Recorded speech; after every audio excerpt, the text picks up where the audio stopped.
ಆತ್ಮೀಯ ಮಿತ್ರರೇ ನಮಸ್ಕಾರ. ನಿನ್ನೆಯಿಂದ ಒಂದು ಸುದ್ದಿ ಹರಿದಾಡ್ತಾ ಇದೆ. ಅದರ ಜೊತೆಗೆ ಒಂದು ವಾಯ್ಸ್ ಕೂಡ. ಡಿಜಿ ಕಡೆಯಿಂದ ರಾಜ್ಯದ ಎಲ್ಲ ಪೊಲೀಸ್ ಸ್ಟೇಷನ್ಗಳಿಗೂ ಒಂದು ಸಂದೇಶ ಹೋಗಿದೆ. ಚಕ್ರವರ್ತಿ ಸೂಲಿಬೇಲಿಯವರ ವಿರುದ್ಧ 2022ರಿಂದ 2025 ಜೂನ್ವರೆಗೆ ಯಾವ್ಯಾವ ಕೇಸ್ ಇದೆಯೋ ಅದನ್ನೆಲ್ಲ ತೆಕ್ಕೊಡಿ. ಆ ಕೇಸಿನ ಇವತ್ತಿನ ಸ್ಥಿತಿ ಹೆಂಗಿದೆ, ಅಕಸ್ಮಾತ್ ಕೇಸ್ ಇಲ್ಲ ಅಂತಂದ್ರೆ ಶೂನ್ಯ ಅಂತಾನೂ ಬರೆದು ಕೊಡಿ ಮತ್ತು ತುರ್ತಾಗಿ ಈ ಕೆಲಸ ಮಾಡಿ ಅಂತ ಒಂದು ದಿನದ ಸಮಯ ಕೊಟ್ಟು ಎಲ್ಲ ಪೊಲೀಸ್ ಸ್ಟೇಷನ್ಗಳಿಗೂ ಒಂದು ರಿಕ್ವೆಸ್ಟ್ ಅನ್ನ ಡಿಜಿ ಆರ್ಡರ್ ಮಾಡಿದ್ದಾರೆ. ರಿಕ್ವೆಸ್ಟ್ ಏನದು, ಪಕ್ಕ ಕಳಿಸಿ ಇಮಿಡಿಯೇಟ್ ಆಗಿ ಅಂತ ಹೇಳೋ ತರದ್ದು ಆರ್ಡರ್ ಮಾಡಿದ್ದಾರೆ. ನನಗೆ ಫಸ್ಟ್ ಆ ಆಡಿಯನ್ ಕೇಳಿದಾಗ ಯಾತಕ್ಕೆ, ಯಾರು, ಇದು ಫೇಕಾ ಏನು ಅಂತ ಗೊತ್ತಾಗ್ಲಿಲ್ಲ. ಆನಂತರ ಒಂದಷ್ಟು ಜನ ಇದಕ್ಕೆ ಸಂಬಂಧಪಟ್ಟಂತ ಇಮೇಲ್ ಅನ್ನ ಕಳಿಸ್ಕೊಟ್ರು. ಅದ್ರಲ್ಲಿ ತುಂಬಾ ಸ್ಪಷ್ಟವಾಗಿ ಬರೆದಿತ್ತು, ಚಕ್ರವರ್ತಿ ಸೂಲಿಬೇಲಿಯವರ ವಿರುದ್ಧ ಅವ್ರಿಗಿರುವಂತ ಕೇಸ್ಗಳ ಕುರಿತಂತೆ ಅಲ್ಪಸಂಖ್ಯಾತರ ಆಯೋಗ ಅವ್ರು ಕೇಳ್ಕೊಂಡಿದ್ದಾರೆ, ಅದಕ್ಕೆ ತಕ್ಕಂತೆ ರಿಪೋರ್ಟ್ ಅನ್ನ ಕೊಡಬೇಕಾಗಿದೆ, ತಕ್ಷಣಕ್ಕೆ ಕೊಡಿ ಅಂತ ಒಂದು ದಿನದ ಅವಧಿಯನ್ನ ಕೊಟ್ಟು ಅದನ್ನ ಏನೂ ಇಲ್ಲ ಅಂತಂದ್ರೆ ಶೂನ್ಯ ಅಂತ ನಮೂದಿಸಿ ಕಳಿಸಿ ಅಂತ ಹೇಳಿರೋದಾದ್ರೂ ಯಾಕೆ ಅನ್ನೋದನ್ನ ನಾನು ತುಂಬಾ ಯೋಚನೆ ಮಾಡ್ತಿದ್ದೆ. ಆಮೇಲೆ ನನ್ಗೆ ಅನ್ನಿಸ್ತು, ಪಾಪ ಪೊಲೀಸರಿಗೆ ನೀವು ಪದೇ ಪದೇ ದಿನ ಬೆಳಗಾದ್ರೆ ಈ ತರದ ಒಂದು ಕೆಲಸವನ್ನ ನೀವು ಕೊಡ್ತಾ ಇದ್ರೆ, RCB ತರದ ಒಂದು ಕಾರ್ಯಕ್ರಮ ನಡೀತು, ಅದರ ವಿಜಯೋತ್ಸವ ನಡಿಬೇಕು, ಆ ತರದ ಸಂದರ್ಭದಲ್ಲಿ ರಕ್ಷಣೆಗೆ ಬರಬೇಕು, ಅವ್ರು ಈ ತರದ ಅಮಾಯಕ ನಾಗರಿಕರ ಕುರಿತಂತೆ ಅವ್ರು ಯೋಚನೆ ಮಾಡ್ತಾ ಕೂತ್ಕೊಂಡಿರ್ಬೇಕು ಅನ್ನೋದನ್ನ ನೀವು ಯೋಚನೆ ಮಾಡಬೇಕು. ಆ ಕಾರಣಕ್ಕೆ ನಾನು ಸರ್ಕಾರಕ್ಕೆ ಮತ್ತು ಎಲ್ಲ ಮುಖ್ಯ ಪೊಲೀಸ್ ಅಧಿಕಾರಿಗಳಿಗೆ ನಾನೇ ಹೇಳ್ತೀನಿ, ನನ್ನ ಕುರಿತಂತೆ ಇರುವಂತ ಕೇಸ್ಗಳು ಏನು ಅಂತ ಒಂದ್ಸಲ ನಿಮಗೂ ಕೂಡ ರಿಫ್ರೆಶ್ ಮಾಡ್ಕೊಡ್ತೀನಿ, ಯಾವ್ಯಾವ ಕೇಸನ್ನು ನಾನು ಫೈಟ್ ಮಾಡ್ತಿದ್ದೀನಿ ಅಂತ. ಮಿತ್ರ, ಚಕ್ರವರ್ತಿ ಅಂತಂದ್ರೆ ಕೋಮುವಾದಿ ಅಂತ ಇವ್ರು ಹೇಳ್ತಾರಲ್ಲ, ತುಂಬಾ ಕಡೆ ಚಕ್ರವರ್ತಿ ಕೋಮು ದ್ವೇಷದ ಭಾಷಣಗಳನ್ನ ಮಾಡ್ತಾರೆ ಅಂತ. ಆಶ್ಚರ್ಯದ ಸಂಗತಿ ಅಂತಂದ್ರೆ ಇದುವರೆಗೂ ಒಂದೇ ಒಂದು ಅಧಿಕೃತವಾದ ಕೋಮು ದ್ವೇಷದ ಭಾಷಣ ಅಂತ ಅದನ್ನ ನೀವೇ ಹಾಕ್ಬಿಡೋದು ಕೇಸ್ ಬೇರೆ, FIR ಮಾಡಿಸ್ಬಿಡೋದು ಬೇರೆ, ಆದ್ರೆ ಅಧಿಕೃತವಾಗಿ ಈ ಮಾತು ಕೋಮು ದ್ವೇಷವನ್ನ ಪ್ರಚೋದಿಸುವಂತದ್ದಾಗಿತ್ತು ಅಂತ ಹೇಳುವಂತದ್ದು ಅವ್ರಿಗೇನೂ ಸಿಗಲಿಲ್ಲ.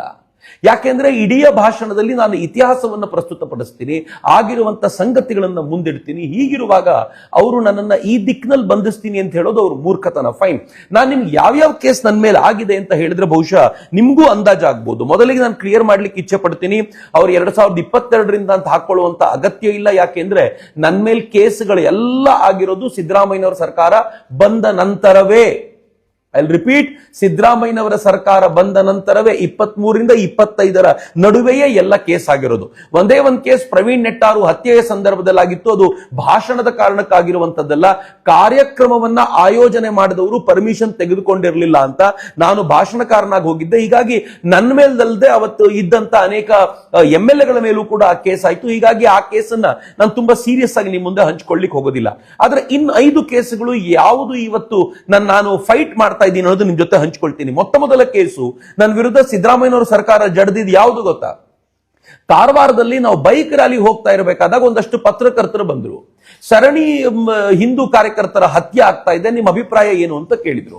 ನಾನು ಸಹಜವಾಗಿ ಹೇಳಿದೆ, ಸಿದ್ದರಾಮಯ್ಯನವರ ಗವರ್ಮೆಂಟ್ ಹಿಂದೆ ಇದ್ದಾಗ್ಲೂ ಕೂಡ ಹಿಂದೂಗಳ ಸರಣಿ ಹತ್ಯೆ ಆಗಿತ್ತು, ಈಗ ಬಂದಾಗ ಈಗಲೂ ಕೂಡ ಅದು ಮುಂದುವರೆದಿದೆ. ನಿಮಗೆ ಹೊಸ್ತು ಅನ್ನಿಸ್ತಿರ್ಬೋದು, ನಿಮಗಿದೊಂದು ಸುದ್ದಿ ಅನ್ನಿಸ್ಬಹುದು, ನನಗೇನು ಸುದ್ದಿ ಅನ್ಸೋದಿಲ್ಲ. ಯಾಕೆ ಅಂತಂದ್ರೆ ಸಿದ್ದರಾಮಯ್ಯನವರ ಸರ್ಕಾರ ಯಾವತ್ತು ಬಂದಿತ್ತೋ ಅವತ್ತೇ ನನಗೆ ಗೊತ್ತಿತ್ತು ಹಿಂದೂ ಕಾರ್ಯಕರ್ತರ ಹತ್ಯೆ ಇನ್ನು ಮುಂದೆ ಕಾಮನ್ ಆಗತ್ತೆ ಅಂತ. ಸಹಜವಾಗಿ ಪತ್ರಕರ್ತರ ಮುಂದೆ ಹೇಳಿದ್ದನ್ನ, ಆಶ್ಚರ್ಯ ಅನ್ಸುವ ಸಂಗತಿ ಇದು, ಕಾರವಾರದ ರೂರಲ್ ಪೊಲೀಸ್ ಸ್ಟೇಷನ್ ನ 2 ಪೊಲೀಸ್ ಪೇದೆಗಳು ತಾವೇ ಒಂದು ಕಂಪ್ಲೇಂಟ್ ಅನ್ನ ಕೊಟ್ಟು ಸುಮೋಟೋ ಕೇಸ್ ಅನ್ನ ದಾಖಲಿಸಿಕೊಳ್ಳಲಾಯಿತು.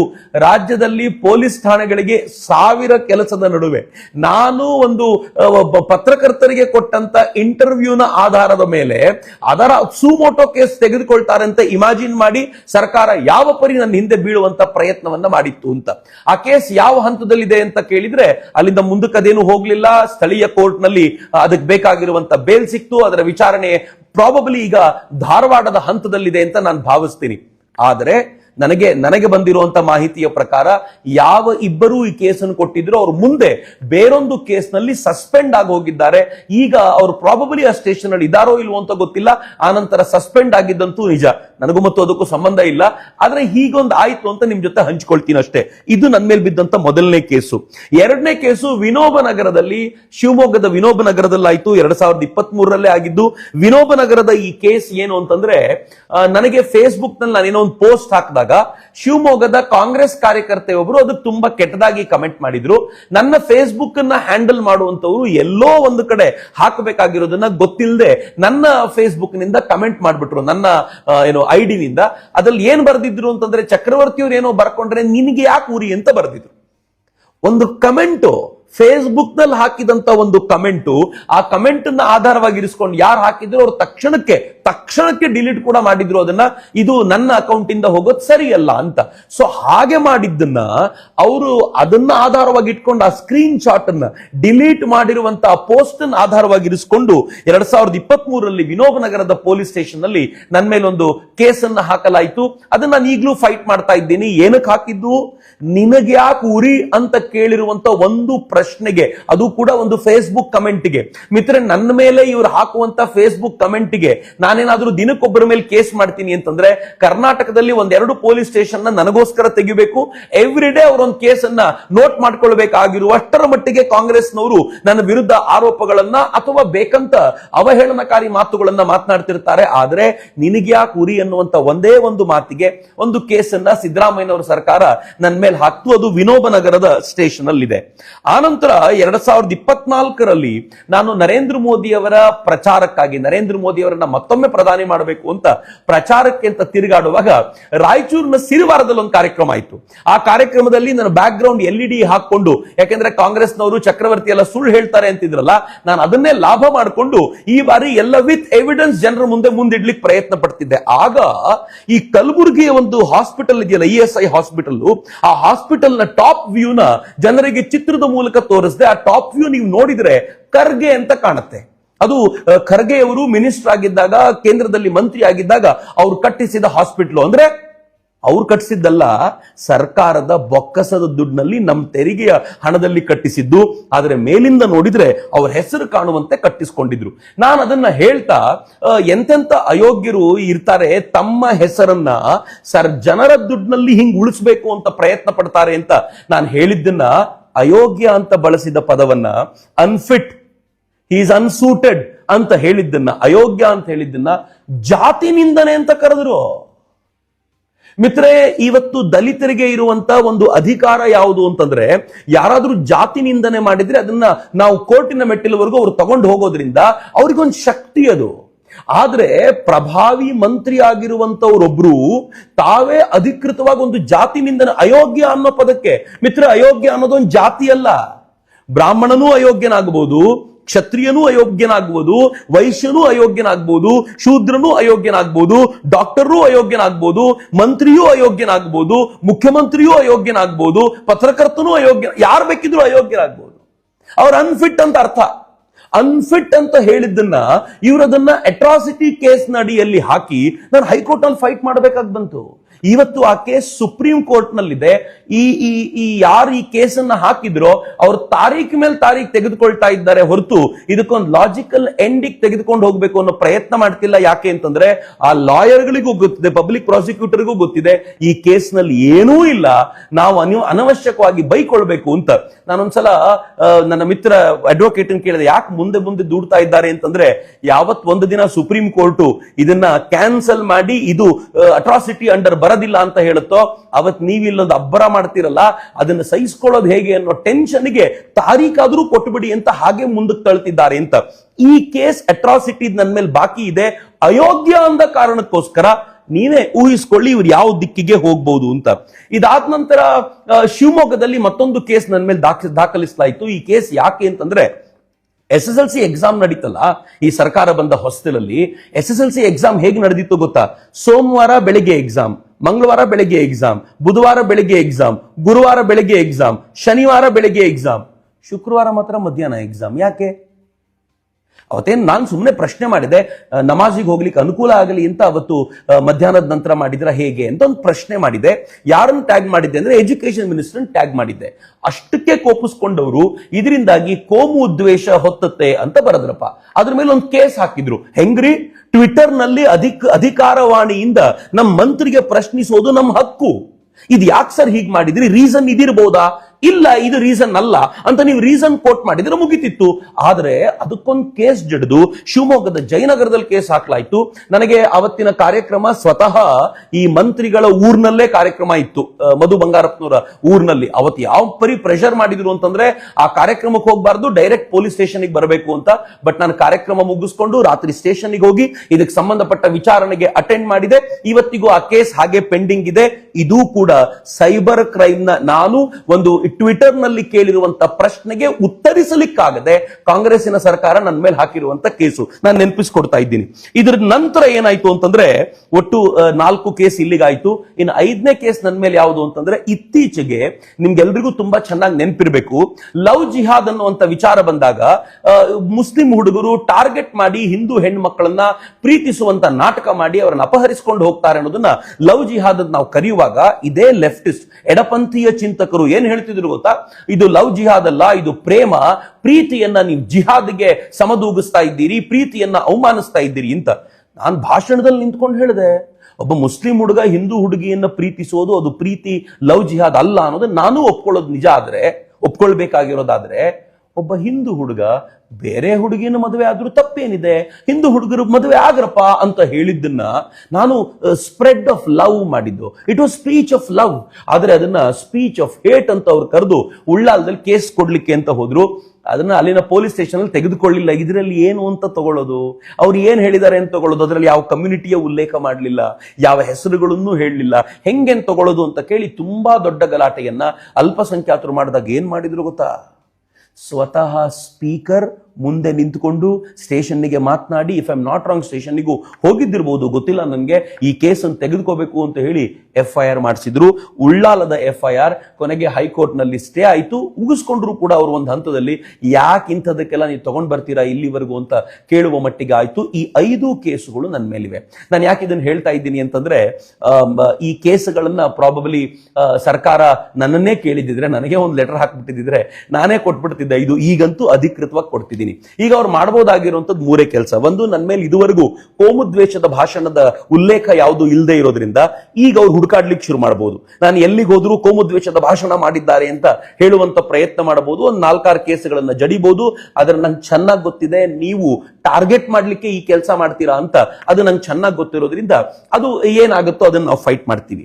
ಎರಡನೇದು, ನೀವು ಮಾಡಬಹುದಾಗಿರುವಂತ ಮತ್ತೊಂದು ಕೆಲಸ ಏನು ಅಂತಂದ್ರೆ ಈ 4 ಕೆಲಸಕ್ಕೆ ಬಾರದ ಕೇಸುಗಳನ್ನ ನೀವು ಹಿಡ್ಕೊಂಡು ಚಕ್ರವರ್ತಿ ಗೂಂಡಾ ಅಂತ ಹೇಳಬಹುದು, ಚಕ್ರವರ್ತಿ ರೌಡಿ ಅಂತ ರೌಡಿ ಶೀಟರ್ ಓಪನ್ ಮಾಡುವಂತ ಪ್ರಯತ್ನ ಮಾಡಬಹುದು. ಬಟ್ ನೆನ್ಪಿಟ್ಕೊಳ್ಳಿ, ನಿಮ್ಮ ಗವರ್ಮೆಂಟ್ ನಲ್ಲಿ ಸಿದ್ದರಾಮಯ್ಯ CM ಇರುವಾಗ ನೀವು ಕೊಟ್ಟಿರುವಂತ ರೌಡಿ ಅನ್ನುವಂತ, ನೀವು ಕೊಟ್ಟಿರುವಂತ ಗೂಂಡಾ ಅನ್ನುವಂತ ಪದವಿಯನ್ನ ನಾನು ಎದೆ ಮೇಲೆ ಬ್ಯಾಡ್ಜ್ ಆಗಿ ಹಾಕೊಂಡು ತಿರುಗಾಡ್ತೀನಿ. ಹಿಂದುತ್ವದ ಕಾರಣಕ್ಕೋಸ್ಕರ ಸಿದ್ದರಾಮಯ್ಯನವರ ಕಡೆಯಿಂದ ಗೂಂಡಾ ಅನ್ನೋ ಪದವಿಯನ್ನು ತಗೊಂಡಿದ್ದೀನಿ ಅಂತ. ಮತ್ತೆ ಸಿದ್ದರಾಮಯ್ಯನವರೇ ಮೊದಲನೇ ಬಾರಿಗೆ ನನಗೆ ನೀವೇ ಕೋಮುವಾದಿ ಅನ್ನುವಂತ ಪದವಿಯನ್ನು ಕೊಟ್ಟಿದ್ದು I still wear with proud. ನಂಗೆ ಬಹಳ ಹೆಮ್ಮೆ ಇದೆ ನೀವು ಕೋಮುವಾದಿ ಅಂತ ಕರೆದ್ರಿ ಅಂತ. ಬೇರೆ ಯಾರಾದ್ರೂ ಕೋಮುವಾದಿ ಅಂತ ಕರೆದಿದ್ರೆ ನಾನು ಸಮಜಾಯಿಷಿ ಆದ್ರೂ ಕೊಡ್ತಿದ್ನೇನೋ. ಆದ್ರೆ ಸಿದ್ದರಾಮಯ್ಯನವರು ಕೋಮುವಾದಿ ಅಂತ ಕರೆದಾಗ ನಾನು ವಿತ್ ರೆಸ್ಪೆಕ್ಟ್, ವಿತ್ ಲವ್ ಅದನ್ನು ಸ್ವೀಕಾರ ಮಾಡಿದ್ದೀನಿ. ನೀವು ಈ ಬಾರಿ ಗೂಂಡಾ ಅಂತ ಕರೆದ್ರೆ, ನೀವು ಈ ಬಾರಿ ನನ್ನ ರೌಡಿ ಅಂತ ಕರೆದ್ರೆ ನಾನು ಅದನ್ನು ಹೆಮ್ಮೆಯಿಂದ ಸ್ವೀಕರಿಸ್ತೀನಿ. ಮತ್ತು ಹಿಂದೂ ತರುಣರಿಗೆ ಹೇಳ್ತೀನಿ, ಹೆಮ್ಮೆಯಿಂದ ಸ್ವೀಕಾರ ಮಾಡೋಣ ಇದನ್ನ ಅಂತ. ಸೊ ಆ ಹಂತದಲ್ಲಿ ಖಂಡಿತವಾಗಿದ್ದೀನಿ. ಇನ್ನು ನೀವು ಮಾಡಬಹುದಾಗಿರುವಂತ ಮತ್ತೊಂದು ಕೆಲಸ ಏನ್ ಗೊತ್ತೇನು, ನನ್ನನ್ನ ಜಿಲ್ಲೆಯಿಂದ ಗಡೀಪಾರ್ ಮಾಡಬೇಕು ಅಂತ. ಯಾವ ಜಿಲ್ಲೆಯಿಂದ ಮಾಡ್ತೀರಾ? ನಾನು ಯಾವ ಜಿಲ್ಲೆಗೆ ಸೇರಿದವನು? ನನ್ನ ಮನೆ ಬೆಂಗಳೂರು ಗ್ರಾಮಾಂತರ, ಹಿಂಗಾಗಿ ಬೆಂಗಳೂರು ಗ್ರಾಮಾಂತರದಿಂದ ಗಡೀಪಾರ್ ಮಾಡ್ತೀರಾ? ನಾನು ಇರೋದು ಬೆಂಗಳೂರು ಸಿಟಿನಲ್ಲಿ ಇದ್ರಿಂದ ಬೆಂಗಳೂರು ಸಿಟಿಯಿಂದ ಗಡೀಪಾರ್ ಮಾಡ್ತೀರಾ?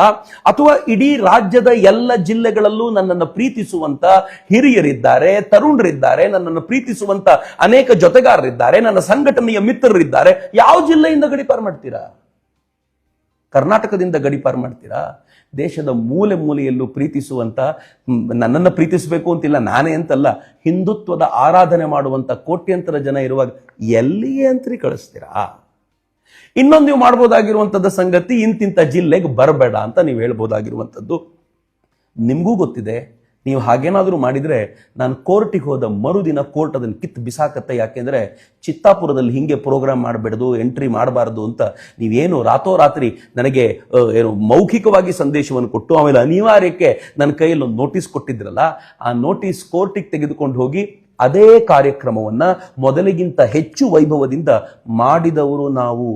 ನೆನ್ಪಿಟ್ಕೊಳ್ಳಿ, ನನ್ನ ಹತ್ರ ಹಣ ಖಂಡಿತವಾಗಿಯೂ ಇಲ್ಲ, ನನ್ನ ಹತ್ರ ಅಧಿಕಾರವೂ ಇಲ್ಲದೆ ಇರ್ಬೋದು. ಆದರೆ ಬಾಬಾ ಸಾಹೇಬರ ಸಂವಿಧಾನ ಕೊಟ್ಟಿದ್ದಾರಲ್ಲ, ಅದನ್ನು ಹಿಡ್ಕೊಂಡೇ ನಾವು ಬಲವಾಗಿ ನಿಂತಿರೋದು. ನಂಗೆ ಗೊತ್ತಿದೆ, ಬಾಬಾ ಸಾಹೇಬರು ಕೊಟ್ಟಂಥ ಸಂವಿಧಾನ ಇಲ್ಲದೆ ಹೋಗಿದ್ದಿದ್ರೆ ನೀವುಗಳು ಏನು ಮಾಡಿರ್ತಿದ್ರಿ ಇಷ್ಟೊತ್ತಿಗೆ ಸಾಮಾನ್ಯ ಜನರನ್ನ ಅಂತ ತುಂಬ ಚೆನ್ನಾಗಿ ಗೊತ್ತಿರೋದ್ರಿಂದ ಆ ಬಾಬಾ ಸಾಹೇಬರ ಸಂವಿಧಾನವನ್ನು ಹಿಡ್ಕೊಂಡೇ ನಾವು ಹೋರಾಟ ಮಾಡ್ತೀವಿ. ಆ್ಯಂಡ್ ತುಂಬ ಜನ ನಿನ್ನೆಯಿಂದ ಮತ್ತು ಬೆಳಗ್ಗೆ ಈಗ ಎಲ್ಲ ಫೋನ್ ಮಾಡ್ತಿದ್ದಾರೆ. ನನಗೆ ಫೇಸ್ಬುಕ್ಕಲ್ಲಿ ಹಾಕಿರೋ ಸ್ಕ್ರೀನ್ಶಾಟನ್ನು ಭಾಳ ಜನ ಕಳಿಸ್ಕೊಡ್ತಿದ್ದಾರೆ. ಫೇಸ್ಬುಕ್ಕಲ್ಲಿ ಇವ್ರು ಹಾಕಿದ್ದಾರೆ, ಅವ್ರು ಹಾಕಿದ್ದಾರೆ, ಹೀಗೆ ಹಾಕಿದ್ದಾರೆ, ಅದು ಹಾಕಿದ್ದಾರೆ, ಎಲ್ಲ ಕಳಿಸ್ಕೊಡ್ತಿದ್ದಾರೆ. ನಾನು ಅವ್ರಿಗೊಂದು ಧನ್ಯವಾದಗಳನ್ನು, ಅತ್ಯಂತ ಪ್ರೀತಿಯಿಂದ ಧನ್ಯವಾದಗಳನ್ನು ಸಮರ್ಪಿಸ್ಲಿಕ್ಕೆ ಇಚ್ಛೆ ಪಡ್ತೀನಿ. ನಿಮ್ಮ ಈ ಪ್ರೀತಿ ಇದೆಯಲ್ಲ, ಇದು ಬಹಳ ವಿಶೇಷವಾದ್ದು. ನನಗೆ ಗೊತ್ತಿದೆ, ಹಿಂದೂಗಳು ನಾವು ಒಟ್ಟಾಗಿಲ್ಲ ಅಂತ ಮೇಲ್ನೋಟಕ್ಕೆ ಅನ್ನಿಸ್ತಿರತ್ತೆ, ಆದರೆ ನಾವು ಹೇಗೆ ಒಟ್ಟಾಗಿರ್ತೀವಿ ಅನ್ನೋದು ಎಲ್ರಿಗೂ ಗೊತ್ತಾಗುವಂಥ ಸಂಗತಿ ಅಲ್ಲ ಅದು. ಆ ಥರ ಆಂತರಂಗಿಕವಾಗಿ ನಮ್ಮ ನಡುವೆ ಒಂದು ಬಾಂಧವ್ಯ ಇದೆಯಲ್ಲ, ಈ ಬಾಂಧವ್ಯ ಬಲವಾಗಿರುವಂಥದ್ದು. ಮಿತ್ರರೇ, ಈ ಬಲವನ್ನು ಗಟ್ಟಿಯಾಗಿ ಕಾಪಾಡ್ಕೊಳ್ಳೋಣ. ಇನ್ನೊಂದು, ಯಾವ್ಯಾವ ತರುಣರು ಇದಕ್ಕೆ ಹೆದರಿ ಮನೆ ಒಳಗೆ ನಾನಿನ್ ಮುಂದೆ ಈ ಕೆಲಸಕ್ಕೆ ಹೋಗೋದಿಲ್ಲ ಅನ್ಕೊಳ್ತಿರೋ, ಸುಮ್ಮನಿರಬೇಡಿ. ಇವೆಲ್ಲವೂ ಕಾಮನ್. ಒಂದು ದೊಡ್ಡ ಪ್ರವಾಹ ಬರ್ತಿರುವಾಗ ಸಣ್ಣ ಪುಟ್ಟ ಅಡಚಣೆಗಳು ಉಂಟಾಗೋದು ನಿಜ. ಆದರೆ ಆ ಪ್ರವಾಹ ಬಂದಾಗಲೇ ನಮ್ಮ ಈಜುವ ಸಾಮರ್ಥ್ಯ ಟೆಸ್ಟಿಗೆ ಒಳಪಡೋದು. ನಾವು ಟೆಸ್ಟ್ ಮಾಡೋಣ. ಇಂಥ ಅವಕಾಶ ಯಾವಾಗ ಸಿಗುತ್ತೆ? ಪಾಕಿಸ್ತಾನ ಜೊತೆಗೆ ಯುದ್ಧ ಆಗದೆ ಹೋಗಿದ್ದರೆ S-400 ಟೆಸ್ಟ್ ಮಾಡ್ಲಿಕ್ಕೆ ಆಗ್ತಿತ್ತೇನು? ಅಗ್ನಿ ನಮ್ಮ ಕ್ಷಿಪಣಿಗಳನ್ನ ಪರೀಕ್ಷೆ ಮಾಡ್ಲಿಕ್ಕೆ ಆಗ್ತಿತ್ತೇನು? ಬ್ರಹ್ಮೋಸನ್ನ ನಾವು ಪರೀಕ್ಷೆ ಮಾಡ್ಲಿಕ್ಕೆ ಆಗ್ತಿತ್ತೇನು? ಆಕಾಶ್ ಪರೀಕ್ಷೆ ಮಾಡ್ಲಿಕ್ಕೆ ಆಗ್ತಿತ್ತೇನು? ನಮ್ ಎಲ್ಲವನ್ನೂ ಟೆಸ್ಟ್ ಮಾಡ್ಲಿಕ್ಕೆ ಸಾಧ್ಯ ಆಯ್ತಲ್ಲ. ಹೀಗಾಗಿ ನಮ್ಮ ತಾಕತ್ತನ್ನು ಟೆಸ್ಟ್ ಮಾಡುವಂತ ಹೊತ್ತಾಗಿರೋದ್ರಿಂದ ಯಾವತ್ತೂ ತಲೆ ತಗ್ಗಿಸುವಂತ ಅಗತ್ಯ ಇಲ್ಲ. ತಾಯಂದ್ರೇನಾದರೂ ಹೆದರ್ಕೊಂಡು ಕೂತಿದ್ರೆ, ಏನಪ್ಪ ಅಲ್ಲಿ ಮರ್ಡರ್ ಆಯ್ತು, ಇಲ್ಲಿ ಕೇಸ್ಗಳನ್ನು ಓಪನ್ ಮಾಡಿಸುವಂತ ಪ್ರಯತ್ನ ಮಾಡ್ತಾರೆ, ಹಿಂದುತ್ವದ ಕೆಲಸ ಮಾಡಿದ್ರೆ ಹಿಂಗಾಗತ್ತಾ ಅಂತ ನಾವೆಲ್ಲ ನಮ್ಮ ಮಕ್ಕಳನ್ನ ಸಂಘಟನೆಯ ಕಾರ್ಯಕ್ಕೆ, ಹೋರಾಟದ ಕಾರ್ಯಕ್ಕೆ ಅಲ್ಲದೆ ಹೋದ್ರೂ ಕೊನೆ ಪಕ್ಷ ಹಿಂದುತ್ವದ ಕೆಲಸಕ್ಕೆ, ದೇವಸ್ಥಾನಗಳ ಕೆಲಸಕ್ಕೆ, ಸ್ವಚ್ಛತೆಯ ಕೆಲಸಕ್ಕೆ ಕಳಿಸ್ಕೊಡದೆ ಹೋದ್ರೆ ಏನಾಗುತ್ತೆ ಗೊತ್ತಾ? ಹಿಂದುತ್ವ ಅನ್ನೋದು ವೀಕ್ ಫೋರ್ಸ್ ಅಂತ ಆಗ್ಬಿಡುತ್ತೆ. ಈ ಥರ ಎಲ್ಲ ಬಂದಾಗಲೆಲ್ಲ ನಾವು ಹೆಚ್ಚು ಹೆಚ್ಚು ಸಂಘಟನೆಗಳನ್ನು ಬಲಪಡಿಸಬೇಕು. ಸಂಘದ ಜೊತೆಗೆ ಹೆಚ್ಚು ಜನ ಬರಬೇಕು. ಬಜರಂಗ ದಳದಕ್ಕೆ ಹೆಚ್ಚು ಜನರನ್ನು ನಮ್ಮ ಮಕ್ಕಳನ್ನು ಕಳಿಸ್ಕೊಡ್ಬೇಕು. ಯುವ ಬ್ರಿಗೇಡ್ ಜೊತೆಗೆ ಹೆಚ್ಚು ಜನರನ್ನು ಕಳಿಸ್ಕೊಡ್ಬೇಕು. ಹೆಣ್ಮಕ್ಳು ಇವತ್ತು ಯುದ್ಧದ ಮುಂಚೂಣಿಯಲ್ಲಿರಬೇಕಾದಾಗ ಹಿಂದುತ್ವದ ಕಾರ್ಯದಲ್ಲೂ ಕೂಡ ಮುಂಚೂಣಿಯಲ್ಲಿರುವಂತೆ ಮಾಡಬೇಕು. ಇದೆಲ್ಲ ನಮ್ಮ ಜವಾಬ್ದಾರಿ ಅಲ್ವೇನು? ಈ ಥರದ ಘಟನೆ ನಡೆದಾಗಲೆಲ್ಲ ಸಮಾಜ ಹೆಚ್ಚು ಹೆಚ್ಚು ಸಶಕ್ತವಾಗಬೇಕು, ಹೆಚ್ಚು ಹೆಚ್ಚು ಸದೃಢವಾಗಬೇಕು. ಮತ್ತು ನನಗೆ ವಿಶ್ವಾಸ ಇದೆ, ನಮ್ಮ ಸಮಾಜ ಅಂಥದ್ದೇ ಸಮಾಜ. ನಾವೆಲ್ಲರೂ ಬಲವಾಗೋಣ, ಇನ್ನೂ ಹೆಚ್ಚು ಗಟ್ಟಿಯಾಗಿ ಜೊತೆಯಾಗೋಣ. ನಾನಂತೂ ಇದನ್ನು ಫೇಸ್ ಮಾಡ್ಲಿಕ್ಕೆ ತಯಾರಾಗಿದ್ದೀನಿ. ನೀವು ನನ್ನ ಜೊತೆ ಇದ್ದೀರಾ ಅನ್ನುವಂಥ ವಿಶ್ವಾಸದೊಂದಿಗೆ ಮಿತ್ರ ಮತ್ತೆ ನಿಮ್ಮ ಜೊತೆ ಮಾತಾಡ್ತೀನಿ. ಅಲ್ಲಿವರೆಗೂ ನಮಸ್ಕಾರ. ವಂದೇ ಮಾತರಂ. ಜೈ ಹಿಂದ್.